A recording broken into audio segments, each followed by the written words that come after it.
জেলা প্রশাসনের উদ্যোগে আন্তর্জাতিক যুব দিবস উপলক্ষে HIV/AIDS সম্পর্কে সচেতনতা সভার আয়োজন করা হয় কাছাড় কলেজে। সোমবার সকাল 11টায় অতিরিক্ত জেলা কমিশনার ডক্টর খালেদা সুলতানা এবং কাছাড়ের স্বাস্থ্যসেবা যুগ্ম পরিচালক ডক্টর আশুতোষ বর্মন মহাশয়ের দ্বারা একটি উদ্দীপনামূলক র্যালির সূচনা দিয়ে শুরু হয়। এতে আশাকোষ কর্মকর্তা, NCC ও NSS ছাত্রছাত্রী, স্বাস্থ্যকর্মী এবং স্থানীয় সমাজের সদস্যরা অংশগ্রহণ করেন। র্যালিটি ডিসি অফিস থেকে শুরু হয়ে কাছাড় কলেজে পৌঁছায়, যেখানে ক্যাম্পেইনের মূল বার্তা হিসেবে কমিউনিটি সচেতনতা এবং অংশগ্রহণের উপর গুরুত্বারোপ করা হয়। পরবর্তী সময়ে শিলচর কাছাড় কলেজে ছাত্রছাত্রী, NCCর প্রশিক্ষণার্থী সহ কাছাড় জেলায় বিভিন্ন নেশামুক্তি ও পুনর্বাসন কেন্দ্রের সদস্যদের নিয়ে এক সচেতনতামূলক সভার আয়োজন করা হয়।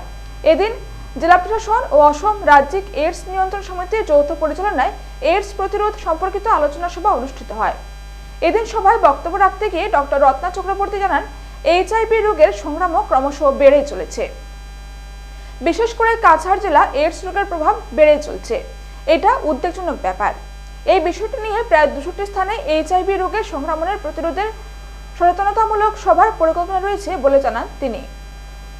So, do you want this type of situation? We never want. আমাদের দুঃস্বপ্নতেও এই জিনিসগুলো নাই।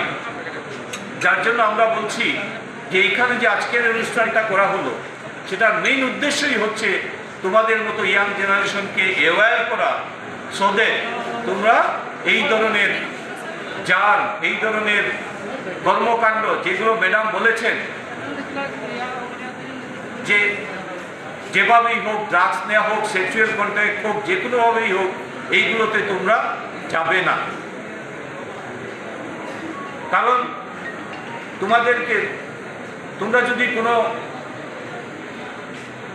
অ্যান্টি সোশিয়াল ওয়ার্ক করো, তোমাদের কি শাস্তি হবে তোমরা জানো না।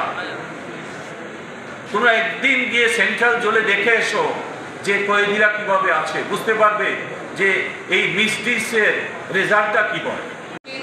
Of our intensified IEC campaign on this very International Youth Day, all of us know that HIV, that is human immunovirus, causes the AIDS, that is the acquired immunodeficiency syndrome, which is a big issue in current time, and it has multiple ways of transmission.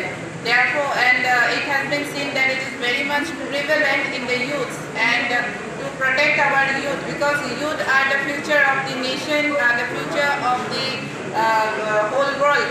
And if our youth gets such things, then it will be bad for the whole world. Therefore, this intensive IEC campaign has been organized by the government, and this will be carried on for the next 2 months.